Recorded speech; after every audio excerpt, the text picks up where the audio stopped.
തിരഞ്ഞെടുപ്പിൽ നേരിയ വ്യത്യാസത്തിൽ പരാജയപ്പെട്ട യുഡിഎഫിനെ ഇത്തവണ 25,000 വോട്ടിന്റെ ഭൂരിപക്ഷത്തിൽ വിജയിപ്പിക്കുമെന്ന് കോതമംഗലം നിയോജകമണ്ഡലം നേതൃസംഗമം. യുഡിഎഫ് ജില്ലാ കൺവീനർ ഷിബു തെക്കുംപുറം നേതൃസംഗമം ഉദ്ഘാടനം ചെയ്തു. കഴിഞ്ഞ നിയമസഭാ തെരഞ്ഞെടുപ്പിൽ കോവിഡ് പശ്ചാത്തലവും മഴക്കെടുതിയും മൂലമുണ്ടായ തകർച്ചയിൽ യുഡിഎഫിനും മുന്നണിക്കും പ്രവർത്തന മണ്ഡലങ്ങളിൽ കൂടുതൽ ശ്രദ്ധ ചെലുത്താൻ കഴിയാതിരുന്നതാണ് തെരഞ്ഞെടുപ്പിൽ പിന്നോക്കം പോകാൻ കാരണമെന്ന് കോതമംഗലത്ത് ചേർന്ന യുഡിഎഫ് നേതൃസംഗമം വിലയിരുത്തി. ഈ തെരഞ്ഞെടുപ്പിൽ യുഡിഎഫിന്റെ എല്ലാ ഘടകങ്ങളെയും ഒരുമിപ്പിച്ച് കൂട്ടായ പ്രവർത്തനങ്ങളിലൂടെ യുഡിഎഫിനെ 25,000 വോട്ടിന്റെ ഭൂരിപക്ഷത്തിൽ വിജയിപ്പിക്കാനുള്ള കരുത്ത് പകരുന്ന തരത്തിലുള്ള പ്രവർത്തനമായിരിക്കും നടത്തുന്നതെന്നും നേതൃസംഗമം തീരുമാനിച്ചു. യുഡിഎഫ് നിയോജകമണ്ഡലം ചെയർമാൻ ടി യു കുരുവിള യോഗത്തിൽ അധ്യക്ഷത വഹിച്ചു. ചില കാര്യങ്ങൾ നിങ്ങൾക്ക് ഈ ഇലക്ഷന്റെ വർക്കിന് വേണ്ടി പറയാൻ മാത്രമാണ്. യുഡിഎഫ് ജില്ലാ കൺവീനർ ഷിബു തെക്കുംപുറം നേതൃസംഗമം ഉദ്ഘാടനം ചെയ്തു.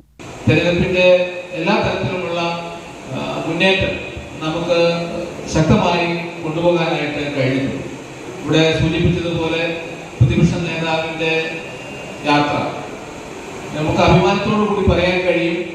എറണാകുളം ജില്ലയിൽ ഏറ്റവും വലിയ ജനപങ്കാളിത്തത്തോടു കൂടിയ സ്വീകരണം നൽകിയ ഏക നിയോജക മണ്ഡലം കോതമംഗലം.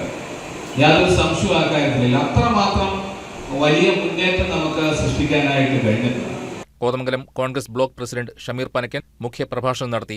നിയോജകമണ്ഡലം കൺവീനർ എം.എസ്. എൽദോസ്, നേതാക്കളായ K P. Babu, Babu Elias, Ibrahim Kavala, P K. Moidu, Abu Moideen, Bhanumathi Raju, Jessy Saju, Prince Varkey, P M. Zacharia, A T. Paulose, Mathew Joseph, A C. Rajasekharan, Babu Paul, P C. George, Muhammad Iqbal, Royce Kariya, C M. Meeran, P K. Chandrasekharan, P S. Najeeb, ജില്ലാ പഞ്ചായത്ത് അംഗങ്ങളായ പി.എ.എം. ബഷീർ, ജോമി തെക്കേക്കര, സൗമ്യ ശശി, ബ്ലോക്ക് മെമ്പർമാരായ റാണിക്കുട്ടി ജോർജ്, പി.എം. സിദ്ദിഖ്, മേഘ ഷിബു, പ്രിയങ്ക ടോമി, പഞ്ചായത്ത് പ്രസിഡന്റുമാരായ ബിന്ദു ജോർജ്, സംഗീത പ്രതീഷ്, മേരി കുര്യാക്കോസ്, ഉമേഷ് ശിവകുമാർ, നസീമ നസീർ, കെ.പി. ജോർജ് തുടങ്ങിയവർ സംസാരിച്ചു.